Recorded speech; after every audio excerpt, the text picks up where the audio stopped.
Hello, my friends. So, this is a unusual video response. I had to hang out with some viewers, and we went over the 9 questions for Wiccans from CARM, which stands for Christian Apologetics and Research Ministry. Now, these particular questions were formulated by a gentleman named Matt Slick. We have taken the time to go over these questions and answer them for you, Mr. Slick. So, the following is our response to your questions, and we would appreciate it if you would do us the same honor. Since you were the one who formulated these questions and we took the time out to answer them for you, we would appreciate the same consideration and have you answer the following questions, which are below.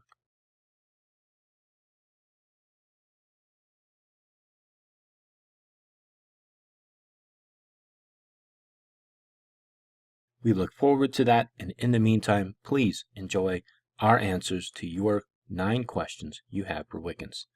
Thank you so much, and I look forward to hearing back from you, Mr. Slick. What we're going to do is we're going to go over these 9 questions for Wiccans from CARM, Christian Apologetics and Research Ministry. Oh dear. But we can also but these questions aren't necessarily just for Wiccans, really. You can kind of interpret them from probably your own perspective. All right, so the first one is, do the gods and goddesses of Wicca actually exist? As an atheist, that's kind of a loaded question there. So it kind of depends on your concept of deity. You know, my concept of deity is thought form. It's a human consciousness that took on its own personality. It's kind of like a free-floating artificial intelligence. So do they really exist? Sort of. That's my answer. All right, so the second one is, if they actually exist, how do you know they exist? The simple, most honest answer is I don't, and none of you do either, and that's okay. Why do I believe that they are real? Yes, I do. And how do I know?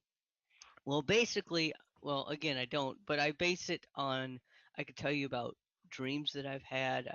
I could tell you about very powerful, overwhelming experiences I've had where I felt in contact with specific deities, apprehending the divine. But again, very long stories, but it comes down, belief comes down to feeling.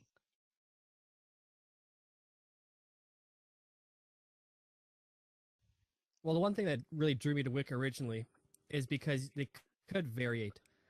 You can have one sect worship this set of gods and another one sect worship a different set of gods.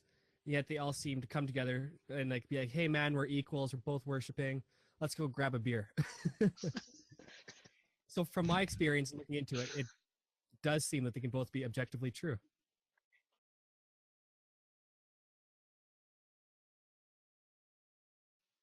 I don't like this question. Yeah, I know. It's a loaded question, that's why. I had it 5 times. Because I don't think that it's entirely catered to our personal, like, it's an independent tradition. It's very, you know, it's not meant for everybody. Some people are more independent minded and don't, but I don't think that's all it is. I think there is a lot of non-selfish, non-independent aspects about it too. So I don't think it's a fair question. If you construct your religion according to your desires, then isn't it nothing more than your own invention? You know, it sounds like this question is more intended, it's almost like it's assuming that all Wiccans or pagans are eclectic and solitary and not part of a larger tradition, because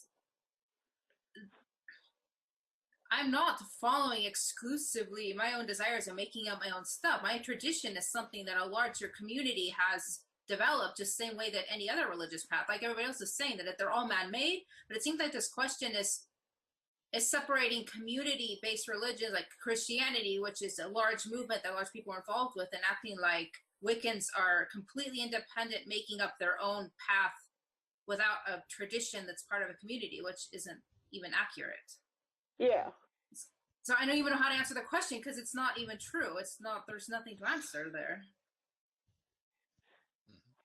Number 6, is Wicca able to be shown to be false, or is it all non-verifiable ideas?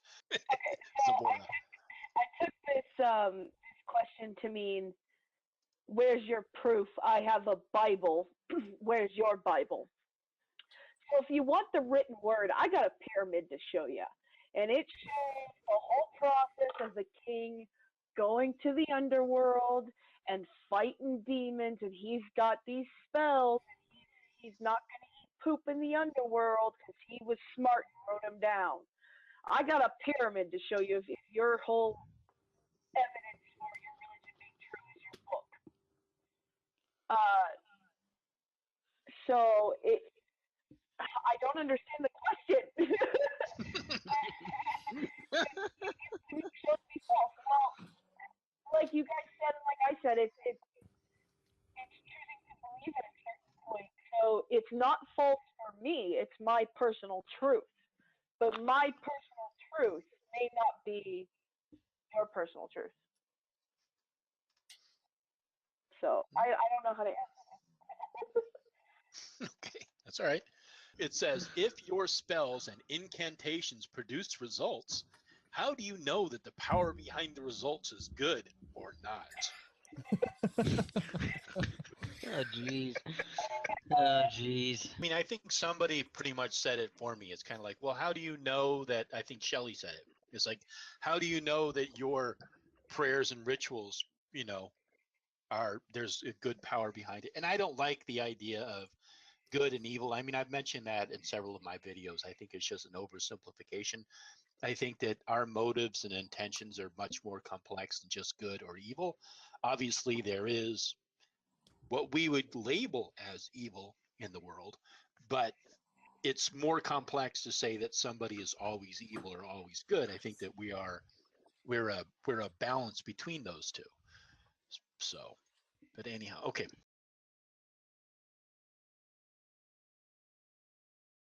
How do you know that there is not something more sinister behind paganism?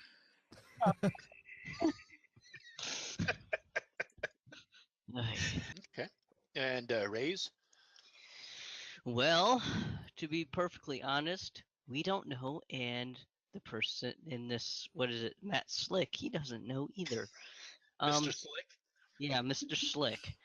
Shit. Well, first of all, I think that gets into a very, very conspiratorial, paranoid way of thinking. Nobody wants to think that way because it's always possible that somebody's out to get you, right? Now, secondly, the answer is, well, you really don't, but it's a good idea to vet people. Take time and vet people. Any fool can say, get out of the rain or something like that. But once, you talk to somebody, you ask them questions, you see how much they know, you listen to the questions that maybe they ask you, you take some time with people and you get to freaking know them. That's it. Okay.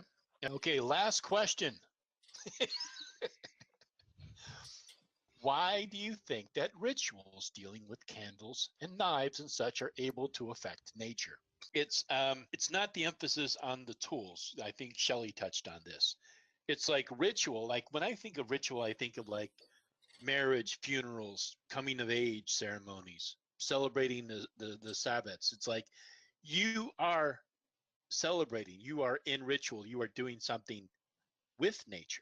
So it's not that the tools have anything to do with that. It's the other way around. You would change the tools according to whatever ritual you're doing. If you're doing a marriage, then the emphasis on the ritual, on the elements of the tools would be like maybe a rope or a ring or a flower or a drink. I mean, those would be the elements of that. If it's a funeral, then maybe it would be something you're going to break or something you're going to bury or something you're going to use to represent the person who's passing.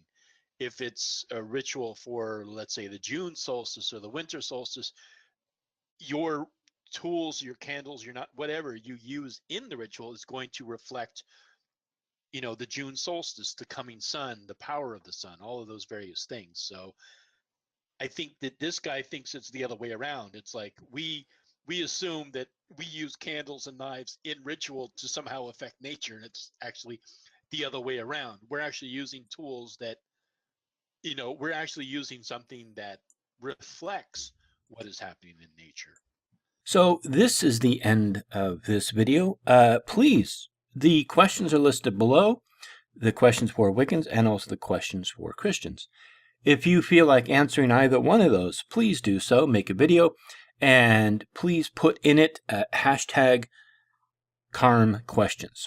And let me know, and I will definitely link it below in my video. So, again, thank you so much, and blessed be.